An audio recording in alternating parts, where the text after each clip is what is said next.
Hi, my name is Pauline. I'm a third year environmental engineering student from Houston, and I go by she, her, hers pronouns. And today I'm going to talk about the things that my parents did that had a big impact on me while I was transitioning from high school to college. And the first thing was after my parents helped move me into my dorm and they left to drive back to Houston, they actually had left a card in one of my drawers that I didn't find until 3 days later. And I read it and I cried when I found it because it was really sweet. And I was having a bit of trouble first finding friends and stuff. So that was really nice to know and to find. And then another thing that my mom did was like every twice a week or so, she would send me a text just asking how I was, even if I hadn't texted her that week, just to make sure, just check up on me, just to let me know that she was there for me, that she cared about how I was.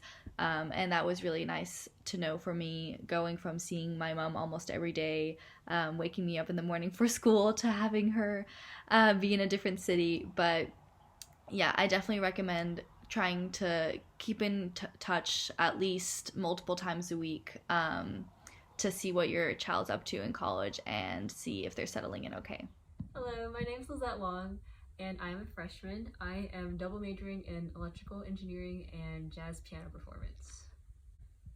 I think that my family's always there for me, even when I don't want to talk to them when I'm not doing too well, and I think that always makes a big difference. And one of the things I really missed when I went to college is that I really missed telling someone that I love you every day. And so I didn't realize like that was such a big gesture, but when I went away and I couldn't tell my mom and my dad I love them every day, that's something I really missed. So it's something that I really appreciated.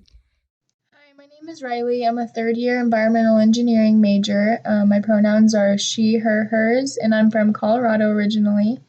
Something that my family did that made a big impact on my college transition, especially from out of state, was that my mom and grandma actually drove down with me to move me into the dorms and stay here for a few days and kind of get me acclimated a little bit and like take me to some of the new places and restaurants that I'd never been to before. I really only visited UT one time before coming there to live there, so it was kind of a big transition. I'm really glad that they were there because I think if they weren't, it would have been a lot harder for me to navigate, especially those first few days. Like getting furniture and getting groceries and all of that can be really overwhelming, especially if you don't have a car, which a lot of students don't. So I would just say make sure that your students comfortable when they do move in. Make sure they have everything they need beforehand so that they don't have to, stress about it or panic once classes start.